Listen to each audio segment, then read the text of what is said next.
On a bright, cool afternoon in early September of 2006, 22-year-old college senior Mindy Morgenstern walked out of her one-bedroom apartment in the small college town of Valley City, North Dakota. Mindy was tall and athletic, with curly black hair that came down to her shoulders. She wore a tank top, sweatpants, and running shoes. Mindy felt the sun beat down on her face as she carried her 2 empty laundry baskets down the steps outside of her second-floor apartment to the apartment complex's laundry room on the first floor. As Mindy got close to the laundry room, she heard 2 of the dryers buzzing. Mindy smiled. She'd clearly timed her trip perfectly. Mindy stepped into the cramped laundry room, pulled her clothes out of each dryer, and piled them into the baskets. Then she headed back towards her apartment. Mindy passed a young couple on the steps, and so she said hello and smiled.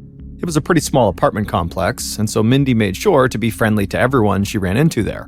In fact, most of her neighbors knew Mindy as the young woman who always had a smile on her face and a kind word to say. The couple said hello back to Mindy and smiled as well, and then Mindy continued the walk back up to her apartment. Mindy grabbed her key from her pocket and she tried to unlock the door, but she was really struggling to balance the laundry baskets in her arms as she tried to do this. At the same time, Mindy heard a voice behind her, and her neighbor, Mo Gibbs, swooped in and grabbed one of the baskets before it fell out of Mindy's arms.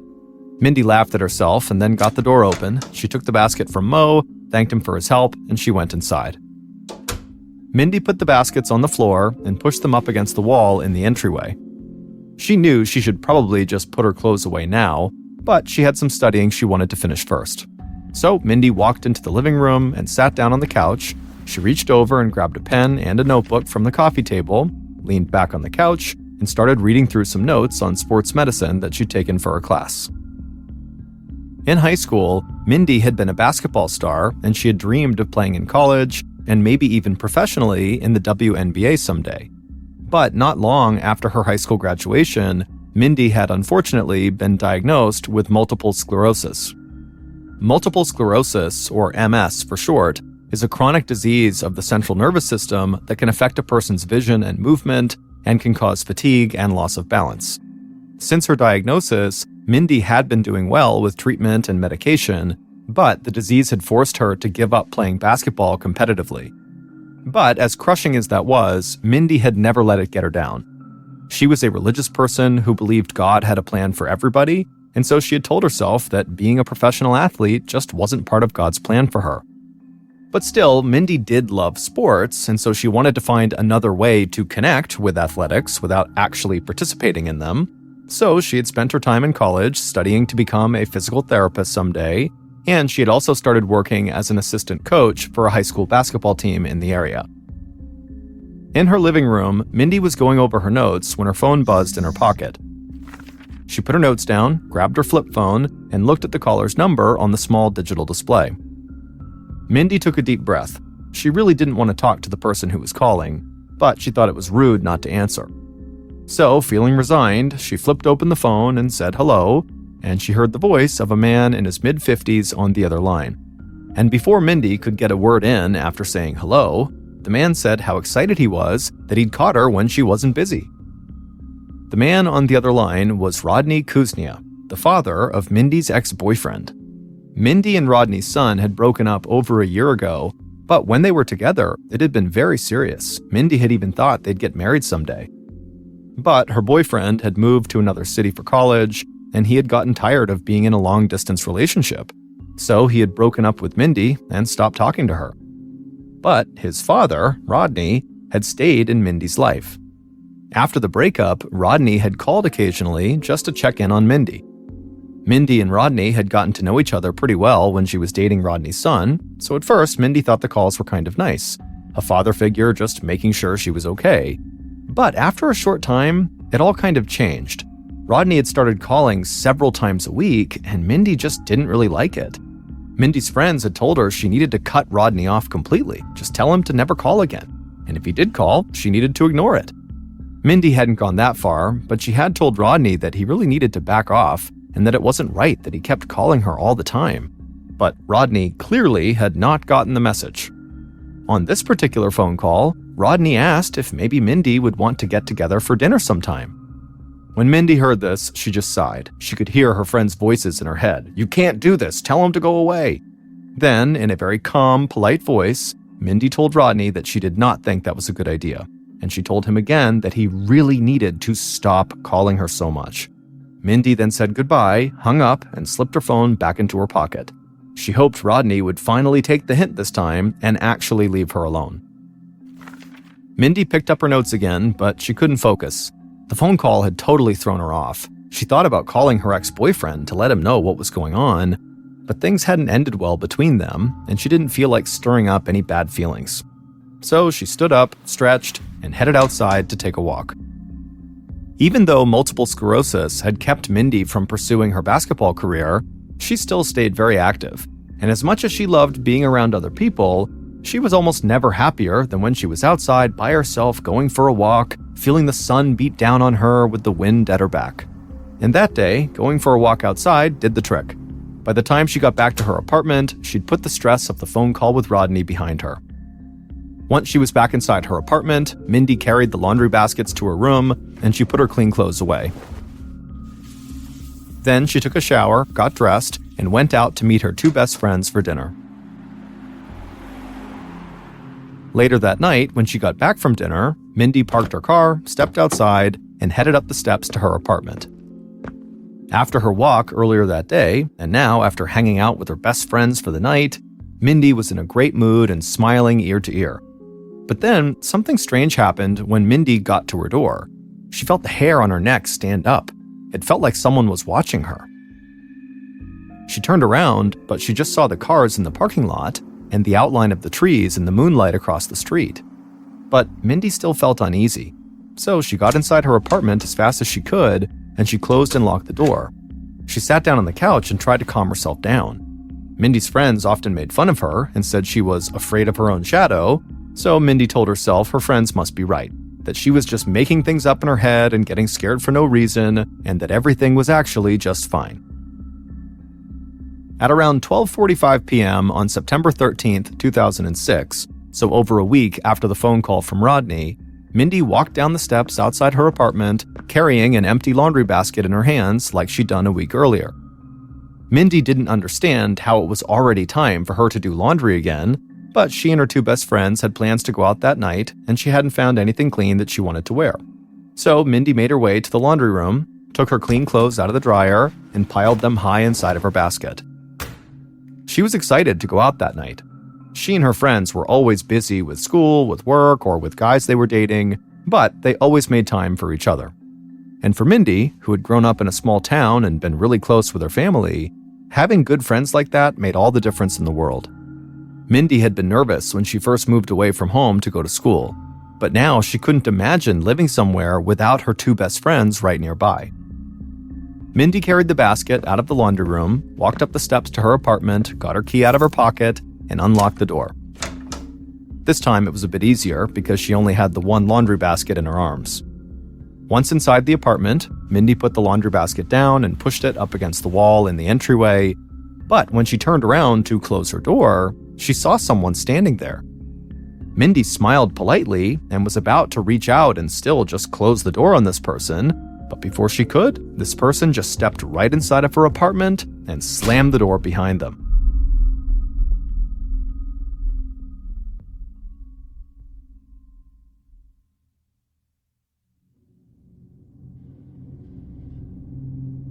Over an hour later, so at about 2 p.m. that day, Mindy's neighbor, Mo Gibbs, the guy who had helped her get inside of her apartment the week earlier, he stepped out of his apartment carrying a large moving box in his arms. He was going to load up his car downstairs because he, his fiancée, and her younger daughter were in the process of moving to another apartment complex.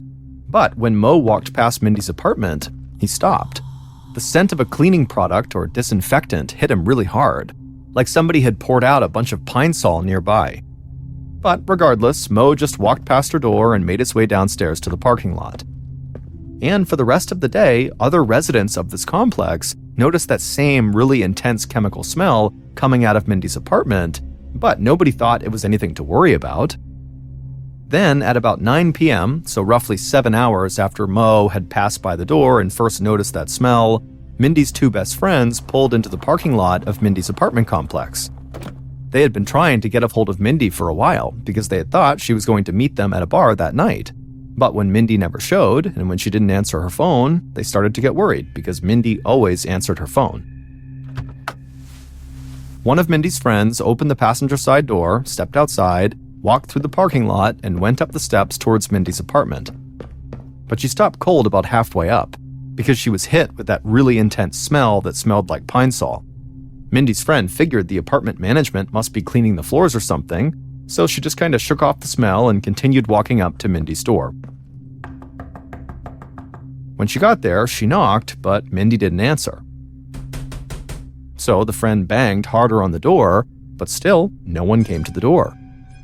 Then she grabbed the doorknob and she felt it turn in her hand. The door was unlocked. And that seemed really weird because, as a young woman living alone, Mindy was hyper-vigilant and always made sure to lock her door. And so with a lot of apprehension, Mindy's friend opened the door and stepped inside, but immediately they stopped because there was something on the ground that made them scream. The friend fumbled for their phone, pulled it out, dialed 911, and then they turned around to run back outside, go downstairs, and tell their friend in the car what they had just seen. But the friend was blocked by a man standing in Mindy's doorway, and suddenly Mindy's friend was screaming even louder. Minutes after Mindy's friend had called 911, Sergeant Dave Swenson of the Valley City Police Department was sitting on his couch watching TV when his phone rang. Swenson glanced down and saw it was the police dispatch. He turned off the TV and answered the phone. On the other line, the dispatcher said they'd just gotten a call from a young woman who was screaming and very upset about something that had happened to her friend. She was so upset that the dispatcher wasn't exactly sure what had even taken place, but the young woman had said something about a strangling.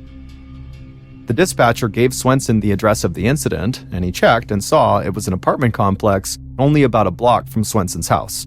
So he said he'd be over there in a minute and hung up the phone. Swenson was young and was an active part of the small Valley City community. So as he made the short drive down the street, he worried about the young woman who had made the 911 call. It was pretty rare in Valley City for the police to get distraught calls like that.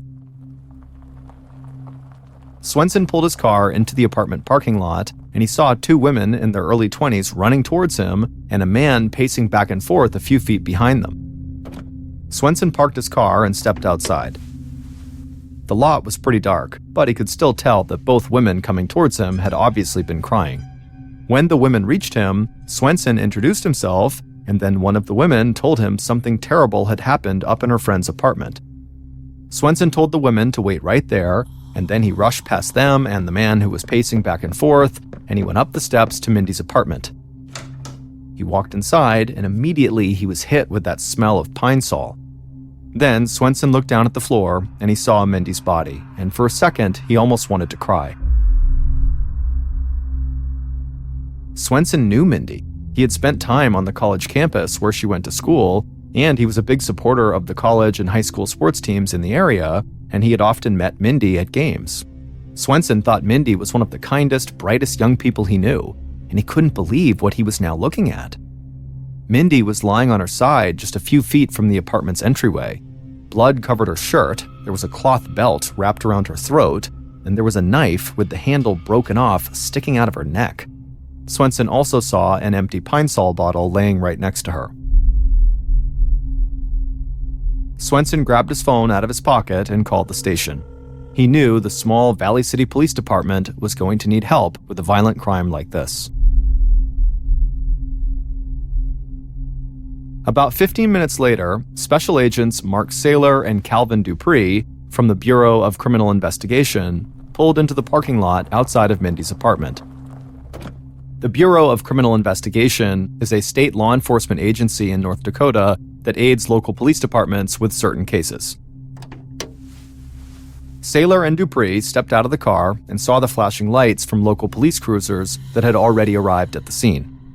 And they saw an officer standing with two young women and a man in the parking lot. Saylor and Dupree waved to that officer and then walked over to the group. Both of the agents were tall with broad shoulders, and they both looked very intimidating. Sailor told Mindy's two friends and the man that was with them that he and Dupree would need to ask them some questions, but it might still be a little while, so he thanked them in advance for their patience. Sailor's voice was soft and calm, a contrast to his physical appearance. Sailor and Dupree left the group and walked across the parking lot and up the steps to Mindy's apartment. They put on their gloves and went inside with the few other local officers that were already in there. Like everyone else who had been near Mindy's apartment that day, the first thing Sailor and Dupree noticed beyond Mindy's body was the strong smell of pine sol. The agents approached Mindy's body and crouched down to get a closer look. It was immediately evident to them that whoever had done this had poured pine sol all over Mindy's body and then tossed the empty bottle to the ground. They figured that the killer must have done that to try to get rid of any physical evidence they might have left behind on Mindy's body. After spending a few minutes examining the victim, Sailor and Dupree did a sweep of the small apartment. In Mindy's bedroom, they saw photos of her and her parents, and of her goofing around with her friends. There were sports trophies and ribbons, and suddenly it just hit both of the agents how young Mindy was and how happy she looked in every picture they had taken of her. It didn't take long for Sailor and Dupree to notice that really nothing in any of the rooms seemed out of place, and there was no sign of forced entry, so this did not look like a robbery to them. Not long after the agents had walked through the apartment, state forensics officers arrived. They got right to work examining blood spatter on the floor and on Mindy's body. Then Sailor and Dupree watched as one of the forensics officers examined Mindy's hands and fingers, and at some point, that officer turned and said he'd found something. Parts of Mindy's fingernails had broken, and she had scratches on her hands. The officer said that indicated that Mindy had put up a fight against her attacker. The forensics officer examined Mindy's fingernails even closer, and he was convinced there would be DNA material from the killer under Mindy's nails. So the officer ordered that Mindy's hands be treated as vital evidence from that moment moving forward. And so another forensics officer approached Mindy's body with 2 evidence bags, and Sailor and Dupree watched as the forensics officers worked together to painstakingly slide these evidence bags over each of Mindy's hands, and then once they were over, they tied the bags off to keep Mindy's hands from being corrupted until an autopsy could be performed. While the forensics team continued working in the apartment, Sailor and Dupree headed back outside to the parking lot. Once there, they approached Mindy's 2 friends and that man, who were all still standing with a local officer. Mindy's friend, who had actually discovered the body, told the agents that she and her other friend had wanted to meet Mindy at a bar that night, but Mindy never showed up, so they came here to check on her. Then Agent Sailor asked the man who was there if he was a friend too, but the man shook his head. He said his name was Robert Linz, and he was one of Mindy's neighbors. He said he'd heard screaming outside of his apartment, so he'd run out to see what was going on. Then Robert said he saw Mindy's friend in the apartment, and he walked in to make sure she was okay, and that's when he saw Mindy lying on the ground. Sailor and Dupree thanked Mindy's 2 friends as well as the neighbor, Robert, and the agent said they would probably need to follow up with all of them soon. Then Sailor and Dupree walked through the parking lot to go back to Mindy's apartment. But as they walked, they talked about Mindy's neighbor, Robert. The guy was wiry and covered in tattoos, which was really not a typical look for people who lived in Valley City. But Sailor and Dupree didn't really care about Robert's tattoos. What they cared about was they had noticed multiple cuts on one of Robert's hands.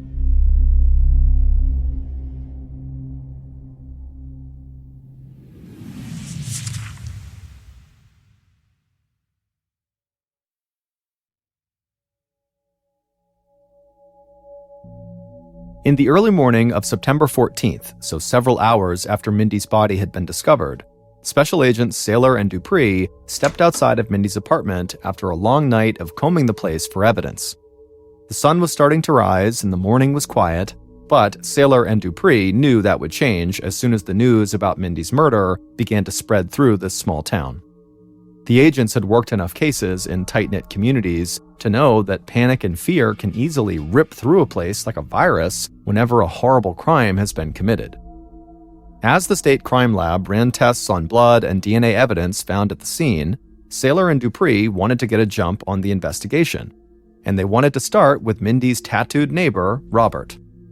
Saylor and Dupree had enough experience to know that some killers would come right back to the scene of the crime when their victim had been discovered.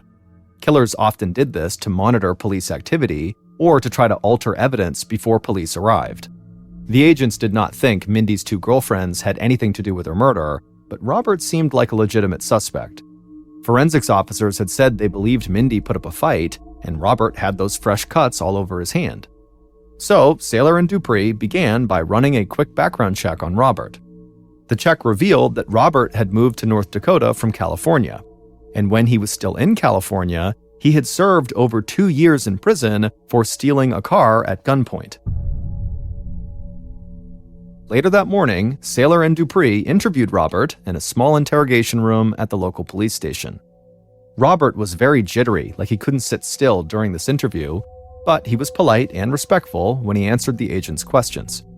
Robert told them again that he had just heard a woman screaming outside of his apartment, so he had gone out to see what was wrong. Then he said he actually stood in the doorway of Mindy's apartment, which initially scared the friend. Then he had actually gone in and checked for Mindy's pulse with the back of his hand, but he couldn't find one, and so that was when he knew she was dead. Saylor and Dupree looked at each other almost like they weren't sure what they had just heard. Dupree asked Robert why he would check Mindy's pulse with the back of his hand and not the tips of his fingers. And without hesitating, Robert said he did that because he did not want to leave his fingerprints on the body. The agents just stared at Robert for a second. For him to be more concerned about leaving fingerprints on the body than just simply finding a pulse in this critical time-sensitive moment, it just seemed off. It frankly seemed like the actions of a criminal or of a killer. But Saylor and Dupree knew this guy had done time in prison, so there was a chance he understood if fingerprints were found on a dead body, he would automatically become a primary suspect, and the cops might not give him the benefit of the doubt. So Saylor and Dupree were not going to proclaim Robert's guilt right away, no matter how strange and suspicious his actions were. Then the agents asked Robert how he got the cuts on his hand, and Robert said he had gotten them the day before at the steel manufacturing plant where he worked. He said getting cuts like this was just part of the job. Saylor asked Robert if he would submit samples for a DNA test, and Robert said he would. Shortly after, an officer stepped into the interrogation room and swabbed the inside of Robert's mouth for the DNA sample. Then Dupree and Saylor let Robert go, but they told him not to leave Valley City because they might want to speak to him again.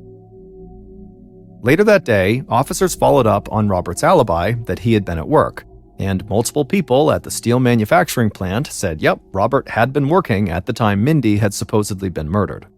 But Saylor and Dupree weren't ready to write off Robert as a suspect quite yet. It was possible his friends could be lying for him, or that they simply had not seen him leave work at some point during the day. Still, Saylor and Dupree did not want to fixate on just one suspect while they were still waiting on test results from DNA samples found under Mindy's fingernails. And because there had been no sign of forced entry into Mindy's apartment, the agents thought there was a good chance Mindy had known her killer. So they focused their investigation on two groups, Mindy's friends and her neighbors.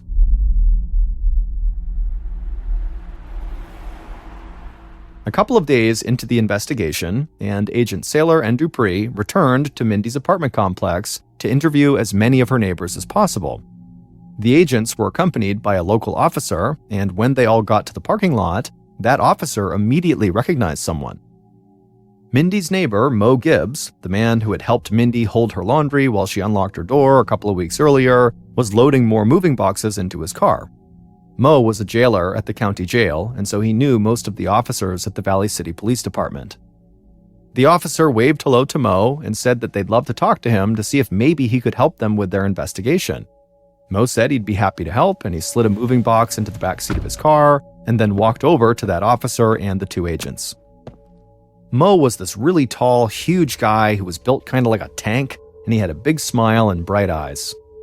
Agent Saylor said to Mo that because he worked in law enforcement, he might have noticed something on the day of Mindy's murder that the other people in the apartment complex who did not work in law enforcement might have missed.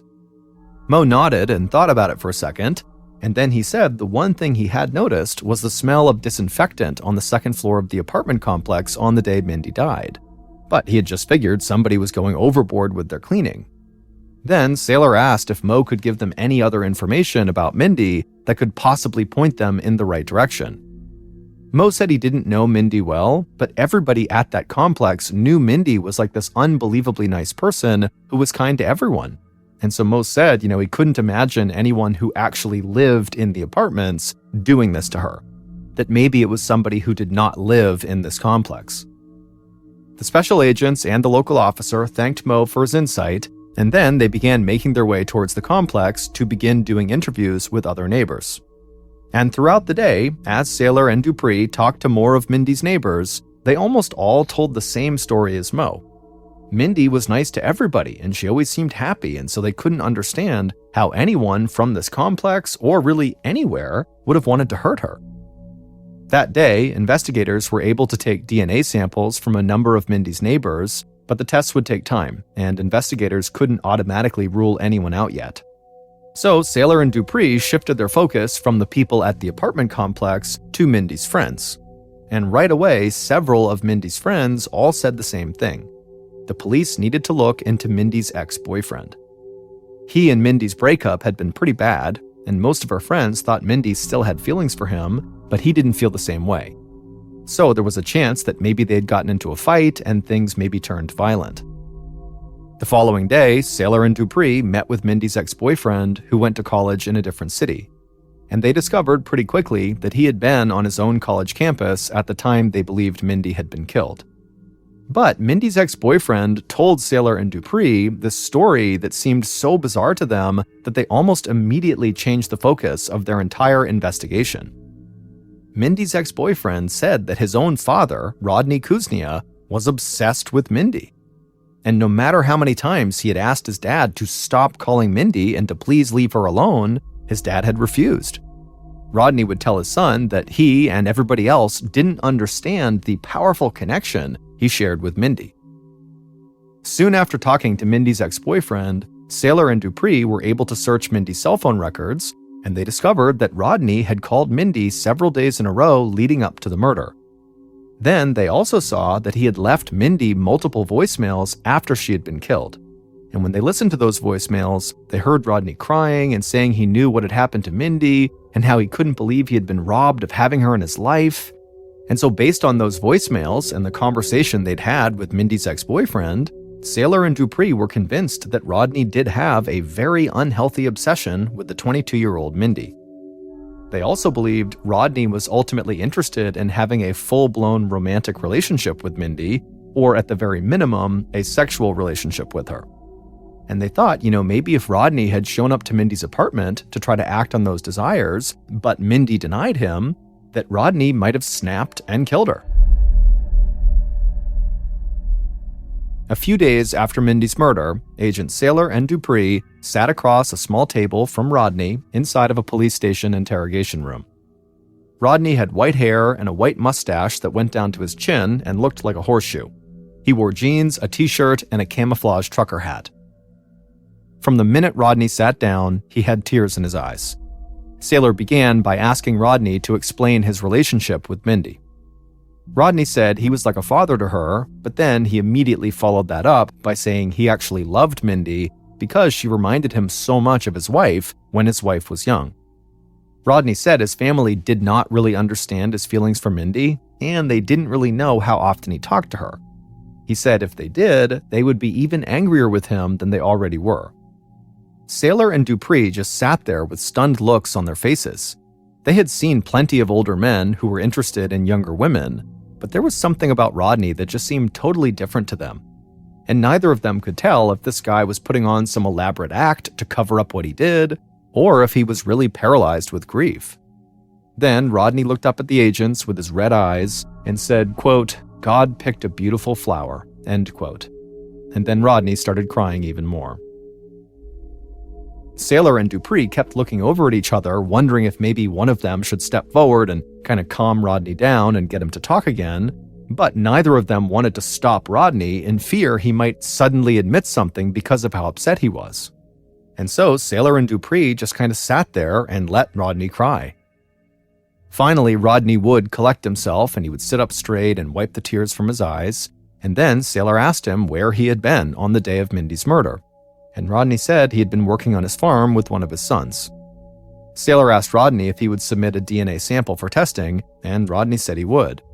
So, after an officer had swabbed Rodney's mouth for samples, Saylor and Dupree decided to let him go, at least until they got the DNA test results back and they had looked into his alibi.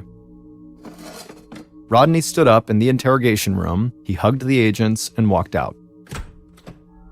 The interview with Rodney proved to be one of the strangest that Saylor and Dupree had ever conducted. But despite being totally unsure if Rodney really was just sad or was involved, he now was the leading suspect, along with Mindy's neighbor, Robert, who had checked Mindy's pulse with the back of his hand. But the investigators wanted the results of both men's DNA tests before they'd be willing to make an arrest. So in the meantime, they continued to dig into their suspects' alibis to see if they could find any flaws and maybe catch a clear break in the case. On September 19, 2006, so 6 days after Mindy's murder, almost 500 people gathered in a local high school gym for Mindy's memorial service. Mindy's parents had planned to have the service in their church, where Mindy had spent so much time when she was younger, but there had been such a large public outpouring for Mindy that her parents knew the church would not be big enough to hold everyone who wanted to pay their respects. In the high school gym, Mindy's friends talked about what a light in the world Mindy had been, how she was that rare kind of person who dedicated herself to spreading joy and making other people's lives better. And Mindy's parents urged people to remember Mindy as the happy, kind, beautiful young woman she had been. It was still less than a week after Mindy's murder, but in the days leading up to the memorial service, pressure had really started to mount on the investigation. Local residents called into the police station wanting to know if it was safe for them to leave their houses and just walk the streets of Valley City. Saylor and Dupree understood their concerns. An unsolved murder in a small town often convinced people that they could be the next victim, but Saylor and Dupree felt like they were getting close to finding Mindy's killer. Mindy's ex-boyfriend's father, Rodney, had been obsessed with her, and obsession was definitely a viable motive. Then there was her neighbor, Robert, who had gone out of his way not to leave fingerprints at the scene. And so Saylor and Dupree were almost certain that when the DNA test results came in, those results would lead them right to Rodney or Robert. On September 20th, the day after Mindy's memorial service, Agent Saylor received a call while he and Dupree were meeting with the investigative team at the Valley City Police Station. Saylor picked up his phone, and someone from the state crime lab told him that they had the results back from several of the DNA tests that were taken during the investigation. And one of those samples matched the DNA samples taken from under Mindy's fingernails. And it turned out those DNA samples belonged to someone who already had a criminal record. Saylor hung up the phone and told Dupree what he just heard. Then the agents thanked the local officers on the investigative team for all their hard work, and Saylor said they now knew who had killed Mindy.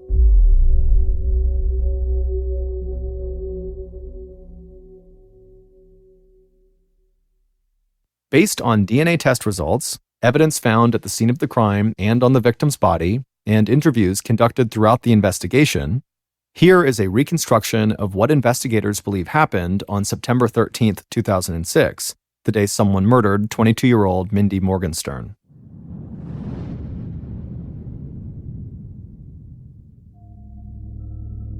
At 12:45 p.m. that day, the killer watched Mindy pull her clean clothes out of the dryer inside of her apartment complex's laundry room. The killer thought about going up and speaking to Mindy, but ultimately they decided it would be better if they surprised her.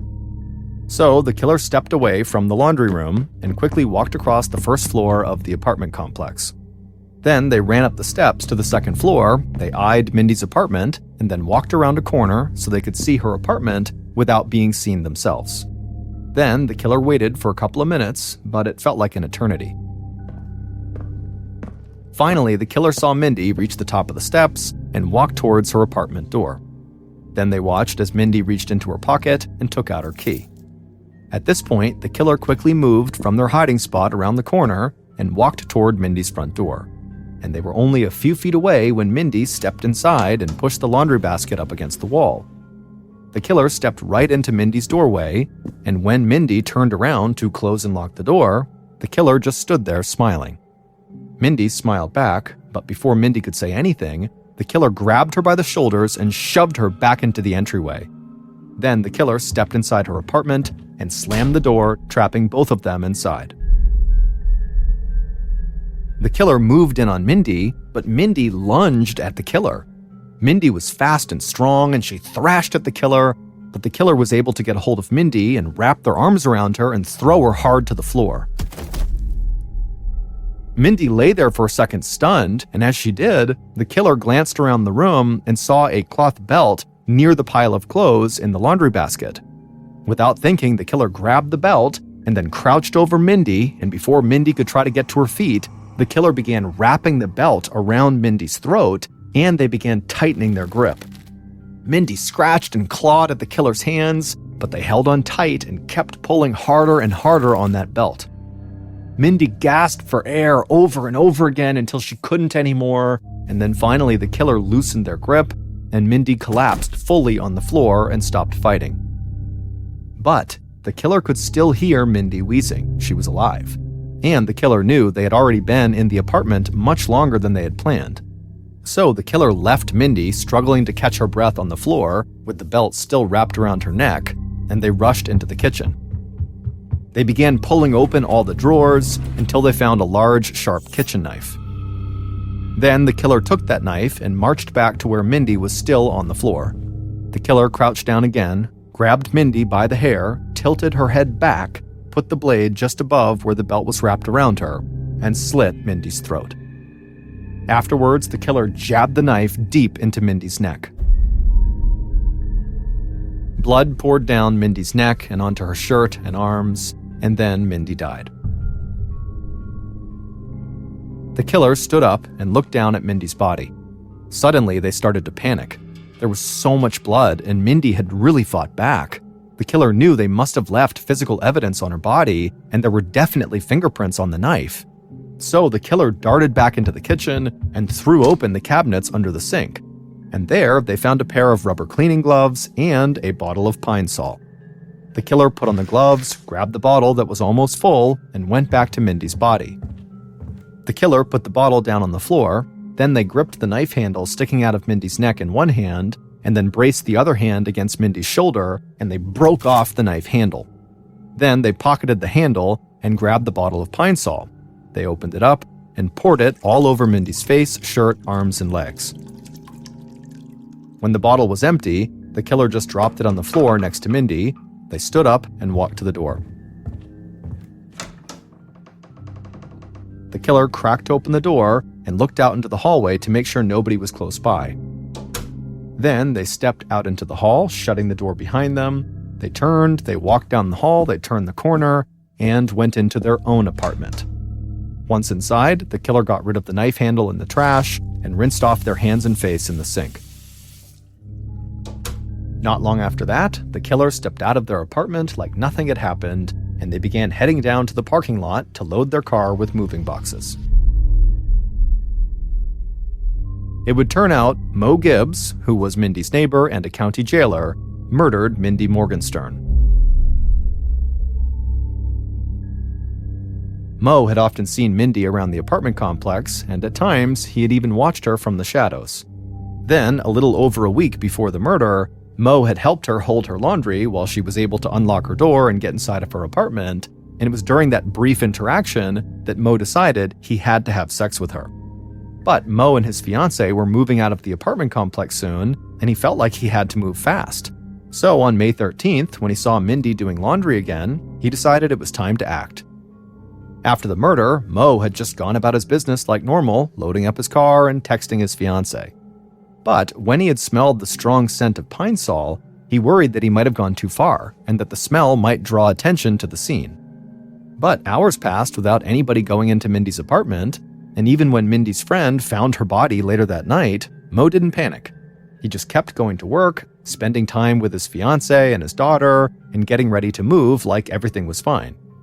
But when the DNA test results came in, they pointed investigators directly to Mo. And so Agents Saylor and Dupree started digging into Mo's history, and they discovered he was not the man he said he was. Years before Mindy's murder, he had changed his name to Mo Gibbs, come to Valley City, and taken up an entirely new identity. This had allowed Mo to hide the fact that he had prior convictions when he applied for his job at the county jail. But Mo's past came out when the DNA under Mindy's fingernails matched the samples he had provided, because it also turned out that Mo's DNA samples matched DNA samples found in an unsolved rape case that had taken place years earlier in Fargo, North Dakota. And so police came to believe that Mo had attacked Mindy in her apartment with the intention of ultimately raping her, but when Mindy had fought back so fiercely, Mo abandoned that plan and just killed her. Police arrested Mo, and following his arrest, 6 women came forward and accused him of sexually assaulting them while they were prisoners in the county jail where he worked. And one of those women actually said Mo had sexually assaulted her just hours before Mindy was murdered.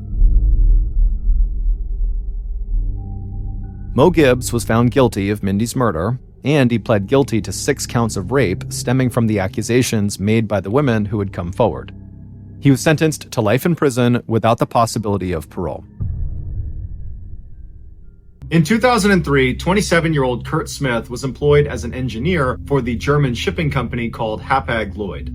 Over the past year, he had completed 2 separate 4-month-long deployments with this company, and he enjoyed the work enough that he asked for a contract extension. It was granted, and on July 11th of that year, he boarded the CM London Express to begin his 3rd deployment.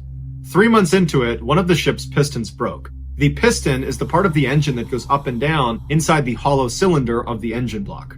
They would need to turn off the engine in order to make this repair, and so they made an unplanned stop in Savannah, Georgia.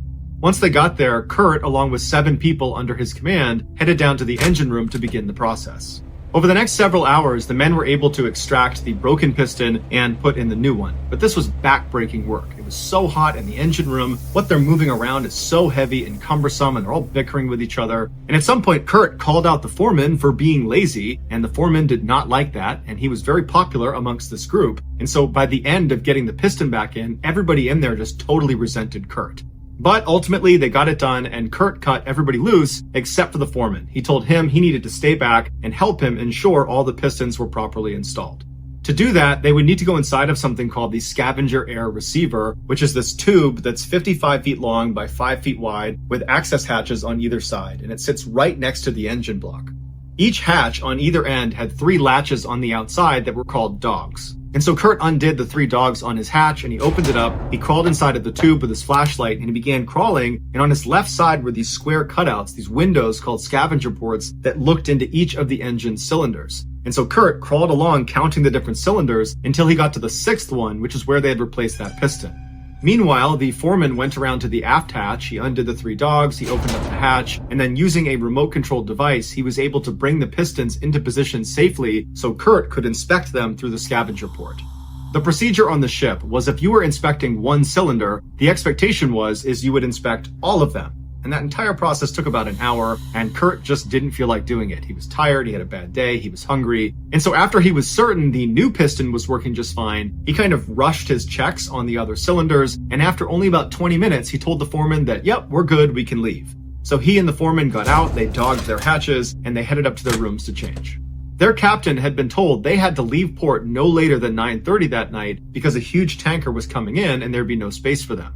But at 8 p.m., as everyone is running around prepping the ship, somebody noticed Kurt was not at his workstation.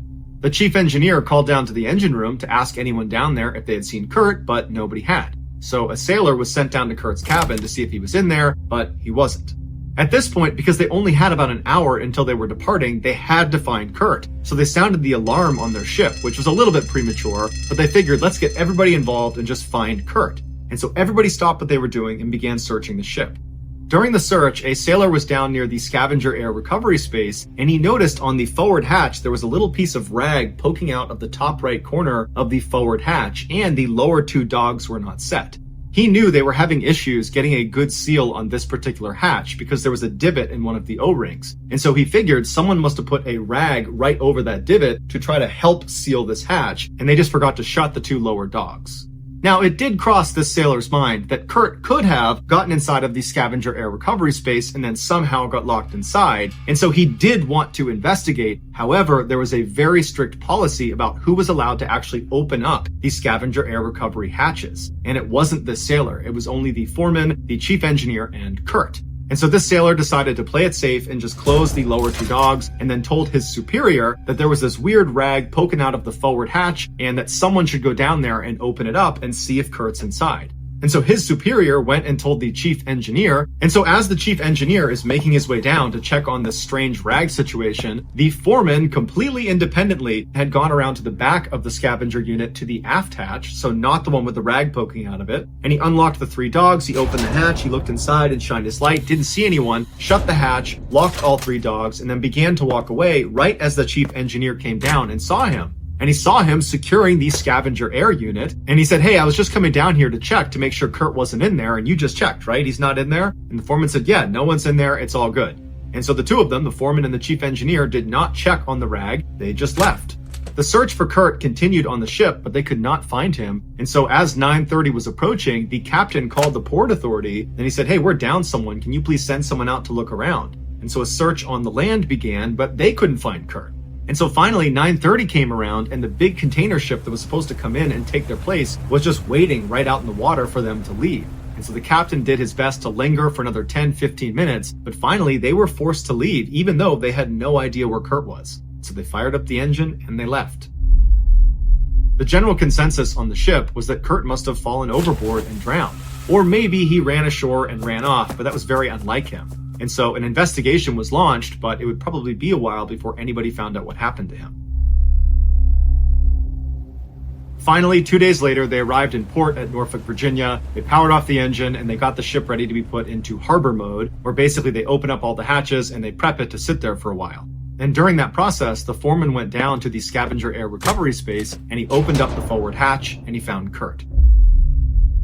Although no one has all the details of what happened to Kurt, the leading theory is 2 days earlier when he had done that abbreviated check of the engine cylinders, when he had basically cut it short with the foreman because he just didn't want to do it, he had gotten back up to his room and started to think to himself that if anything goes wrong with any of those pistons, that I'm going to be to blame because the foreman was with me and I called the foreman lazy earlier and he doesn't like me and so he's bound to turn me in.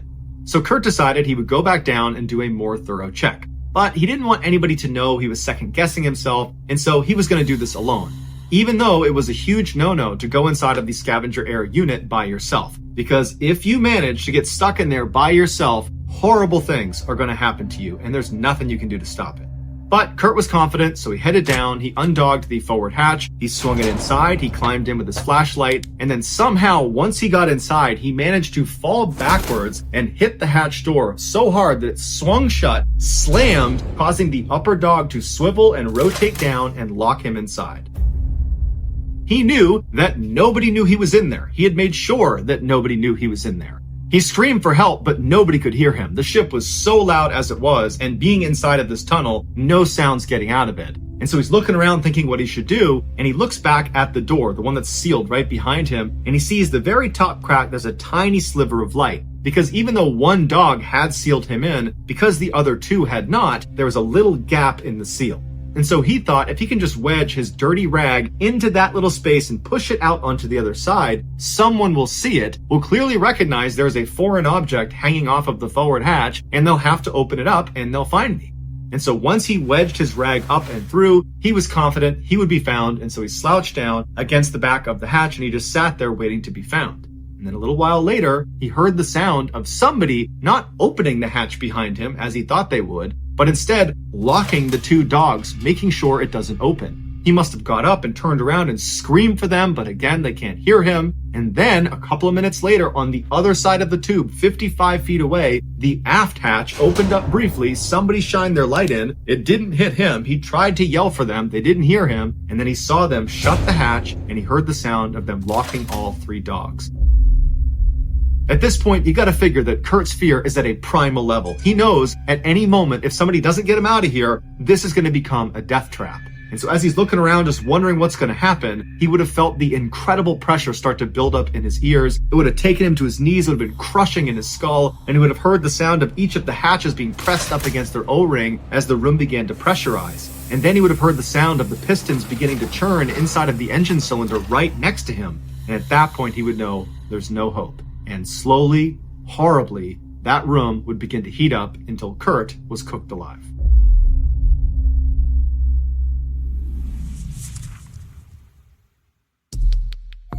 Our next story is called Wrong Door.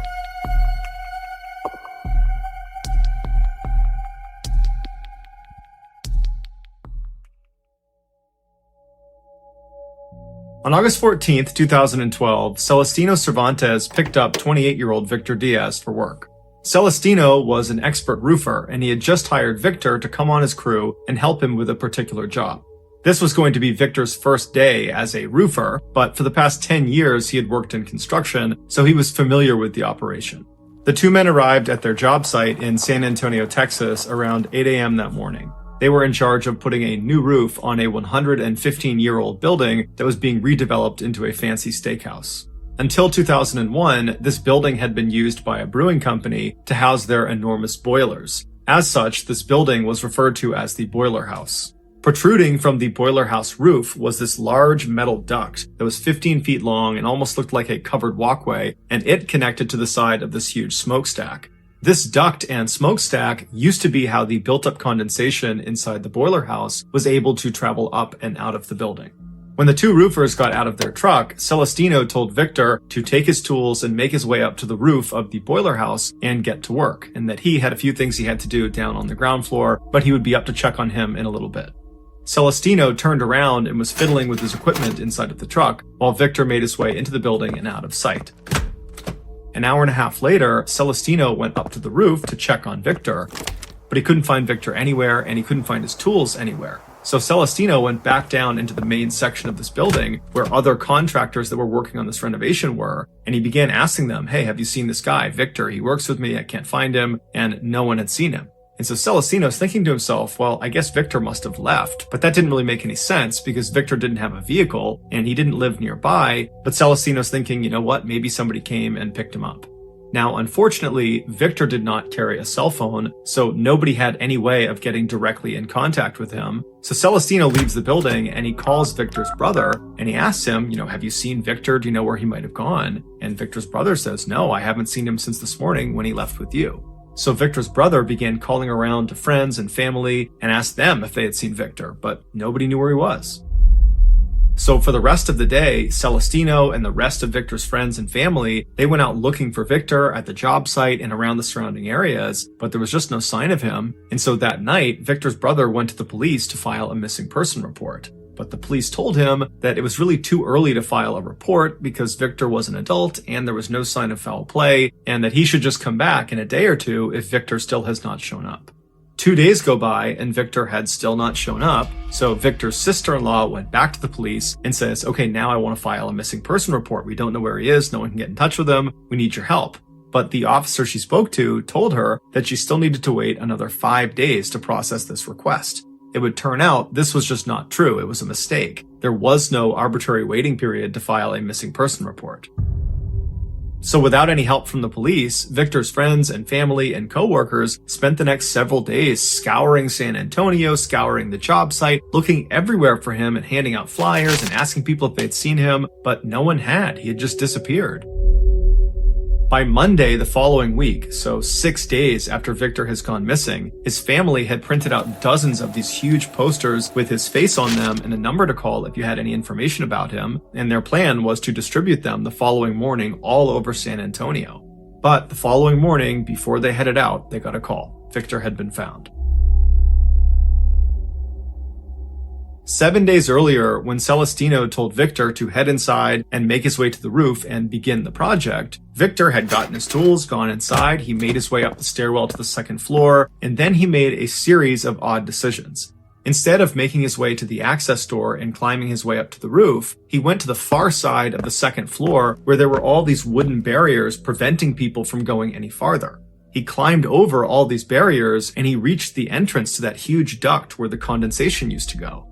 And so from his perspective, he would have been looking into this duct and it would have been completely pitch black because it connected to that smokestack and the smokestack was totally sealed off. But despite not having any idea where this tunnel goes, and it clearly not being the place Celestino told him to go, Victor decides to just get into this tunnel, which required bending over because it was only 4 feet tall and 5 feet wide. So he gets inside of this tunnel and he begins shuffling his way deeper and deeper into this tunnel until he reaches the end of the tunnel where it actually connects into the smokestack. Now, at the top of this duct, where it connects to the smokestack, there wasn't a grate or bars or any sort of barrier that would stop you from spilling into the smokestack. And because it was totally pitch black, Victor, when he made it to the edge of that duct, he just kept on walking and fell 20 feet down to the bottom of the smokestack.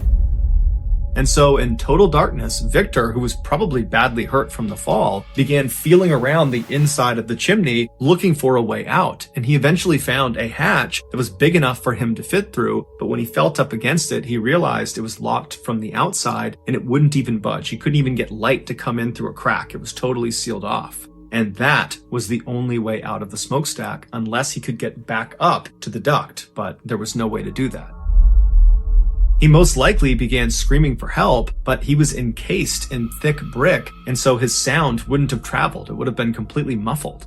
Plus, the smokestack was fairly far away from the job site, which was very noisy as it is, and so there was just no way they could have heard him. And the smokestack and the duct were not part of the renovation, and so there was absolutely no foot traffic over around the smokestack. He was completely alone, no one knew he was there, and there was no way out.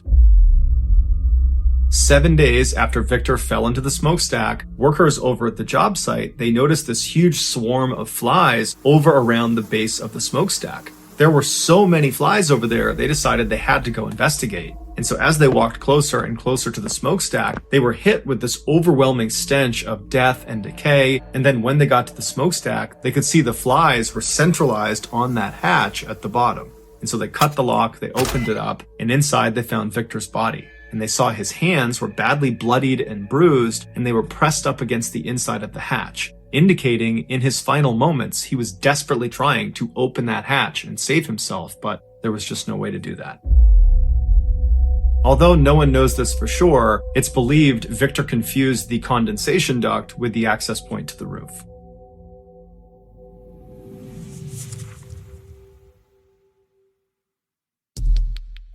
The next and final story of today's episode is called Bones.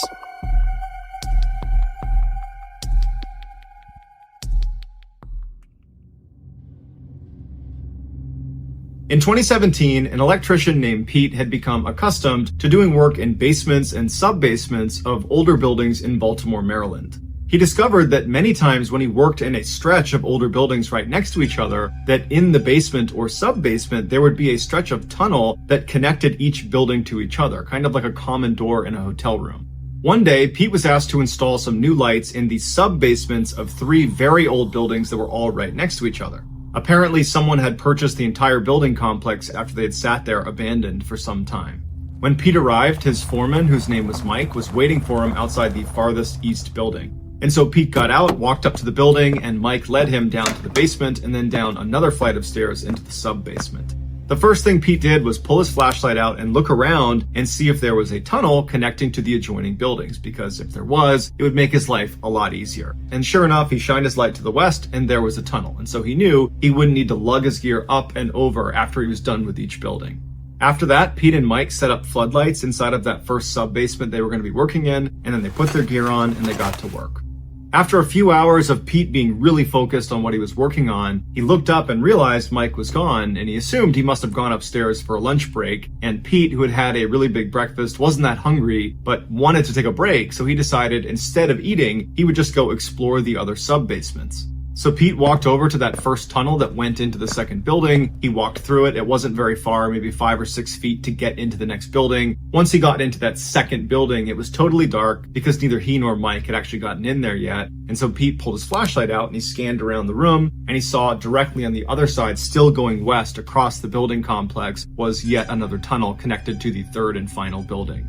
And so Pete walked through this second sub-basement, shining around, looking for anything interesting. There was nothing down there. He got to that tunnel, he walked through, and he entered into the third and final room of the entire building complex. And so he lifted his flashlight up and he scanned around the room, and he was shocked when on the other side, still going west, as if there was a fourth building, there was another tunnel.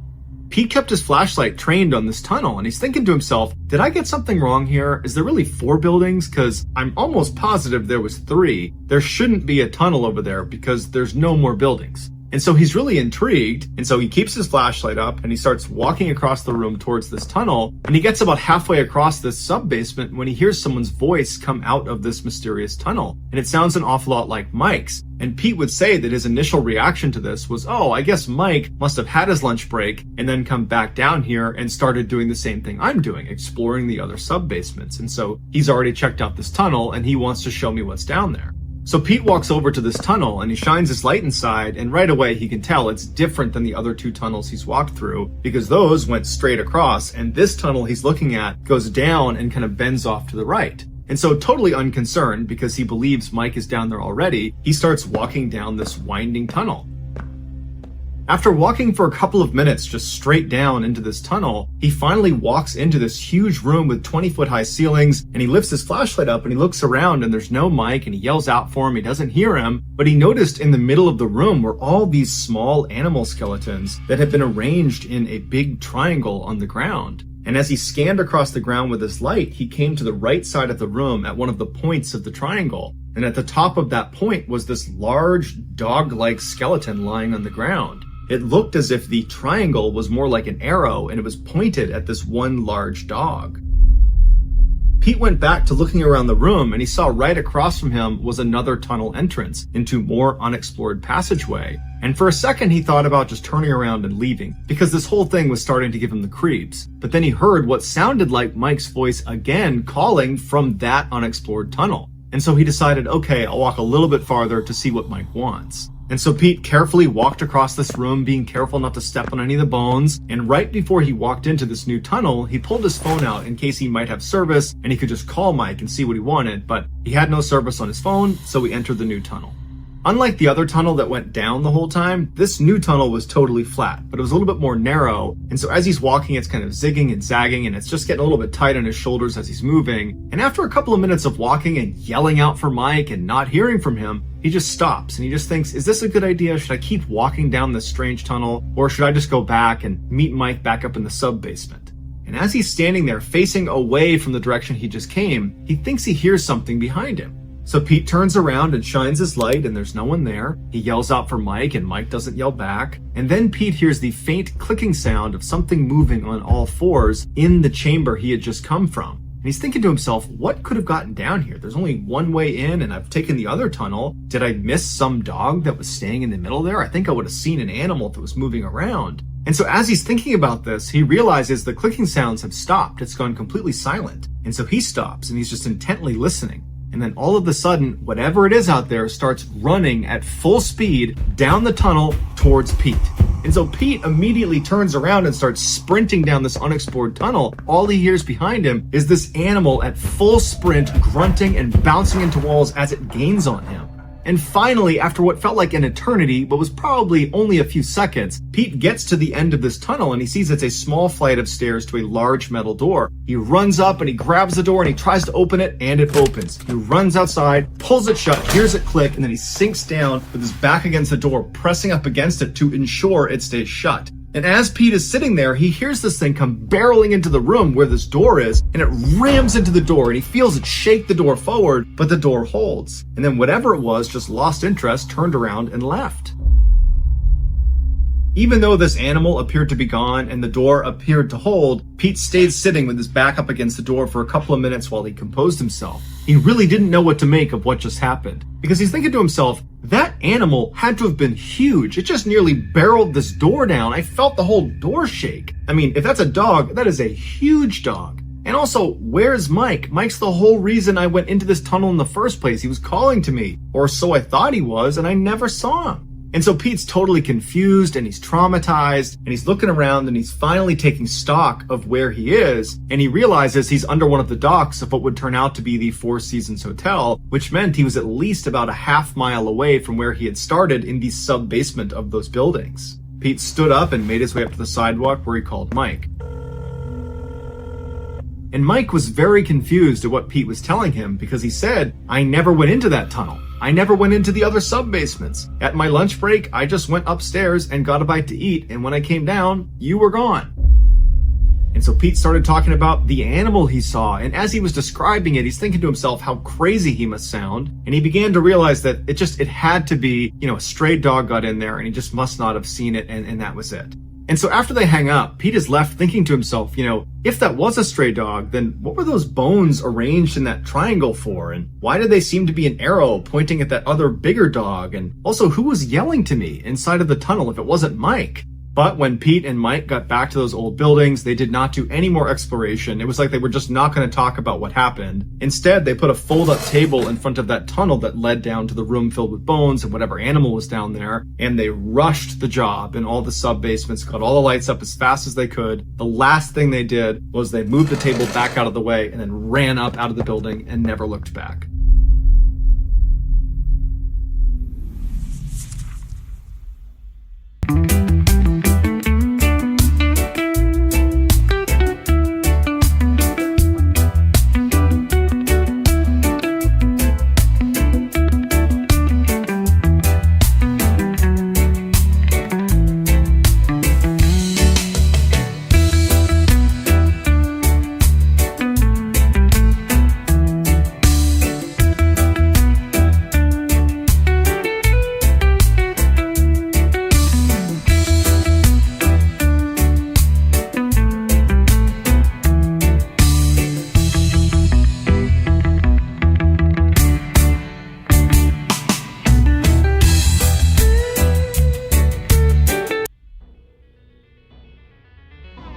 Thank you for listening to the Mr. Ballin podcast. If you got something out of this episode and you haven't done this already, please offer the Amazon Music follow button a scoop of their favorite ice cream, but slip an elephant laxative into it first.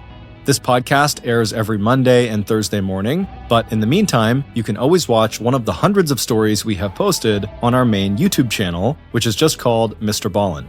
We have a registered 501c3 charitable organization called the Mr. Ballin Foundation that honors and supports victims of violent crime as well as their families. Monthly donors to the Mr. Ballin Foundation Honor Them Society will receive free gifts and exclusive